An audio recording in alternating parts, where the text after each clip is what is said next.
manière accélérée depuis l'arrivée de Trump aux affaires aux États-Unis et son ouverture, ou alors apparence d'ouverture. On ne peut pas savoir avec cet individu, ça peut être le contraire le lendemain, son apparence d'ouverture concernant d'éventuels pourparlers de paix entre l'Ukraine et la Russie. Eh bien, en Europe, c'est exactement le contraire qui se produit, plus particulièrement en Europe et en France. On nous annonce tous les jours des préparatifs de guerre. À Bruxelles, les mêmes qui ont payé des sommes absolument extravagantes aux laboratoires fabricants des vaccins anti-Covid annoncent maintenant des dépenses de, tenez-vous bien, 800 milliards d'euros pour les armements. Autant d'argent qui n'ira pas à l'éducation, qui n'ira pas à la santé, aux retraites, à la protection de l'environnement. Et ici en France, Macron, applaudi par son gouvernement, approuvé par la quasi-totalité de la classe politique, par les grands médias,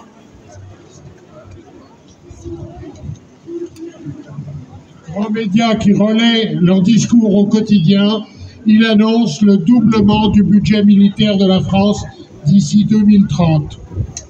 Et ce, au moment même où un compromis, je parle avec prudence, comme je viens de le dire, est susceptible de voir le jour en Russie-Ukraine, là où des centaines de milliers de morts et de blessés sont comptés de part et d'autre.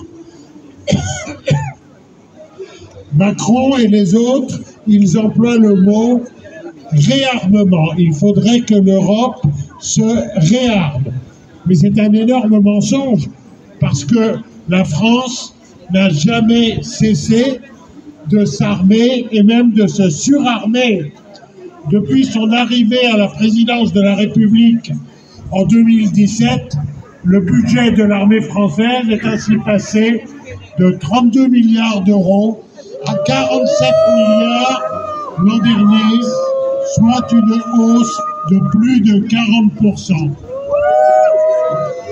Et cela alors que dans le même temps, le SMIC, eh bien, il n'augmentait que de moins de la moitié, d'à peine 20%.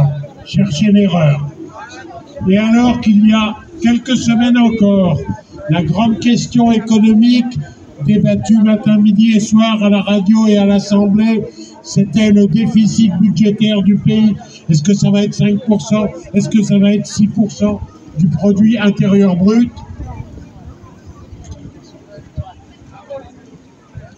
Voilà qu'on est parti pour un budget militaire doublé à 100 milliards d'euros d'ici 5 ans. Les grands groupes du complexe militaro-industriel se pourlèchent les babines à la perspective de nouveaux profits à venir, alors que la France est devenue, l'an dernier, pour le 2e exercice consécutif, le 2e exportateur mondial d'armement. Le 2e, derrière seulement les États-Unis, devant la Russie, l'Allemagne, la Chine, etc., Israël, etc., etc. Prenons le cas de Thales, ce grand fabricant de missiles et de véhicules blindés, de drones, en collaboration avec l'Israélien Elbit. À la veille de l'invasion russe en février 22, son cours de bourse était de 84 € par action. Hier, vendredi, j'ai regardé sur mon ordinateur, il a dépassé les 250 €. Il a triplé en 3 ans.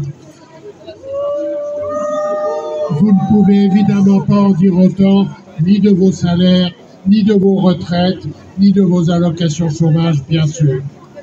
Et il faut savoir aussi que même en l'absence de guerre, l'industrie des armements est devenue une composante majeure et indispensable du système capitaliste dans lequel nous vivons.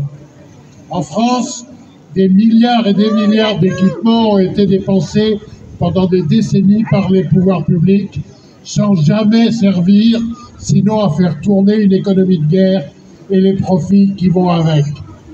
Mais évidemment, bien sûr, la course aux armements, c'est aussi le plus sûr moyen d'aiguiser les appétits et les ambitions de conquête des uns et des autres.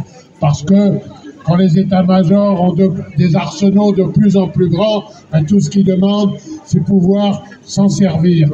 Ou s'en servir contre ce qu'ils appellent aujourd'hui la menace russe, alors qu'il n'y en a pas contre les pays de l'Union européenne. Elle n'est en tout cas pas du tout avérée. Hier, les grands industriels, banquiers et spéculateurs ont été reçus par Macron, qui les a encouragés, qui leur a promis que l'État leur financerait toutes leurs commandes, sous-entendant, même si c'est au prix de coups de rabot impressionnants sur la sécurité sociale, sur l'éducation, sur tous les services utiles à la population. Et rappelons-nous que ni les guerres de Trump, de Poutine ou des États européens, France comprise, ne défendent les intérêts des peuples. Ce ne sont que leurs propres intérêts et les marges des marchands de guerre qu'ils protègent. Alors, pas un euro, pas une vie pour leur guerre. Pas un euro, pas une vie pour leur guerre. Pas un euro, pas une vie pour leur guerre. Sa guerre, que Macron aille la faire. Sa guerre, que Macron aille la faire. Sa guerre, que Macron aille la faire. Sa guerre, que Macron aille la faire. L'union sacrée, Macron peut s'accrocher. L'union sacrée, Macron peut s'accrocher.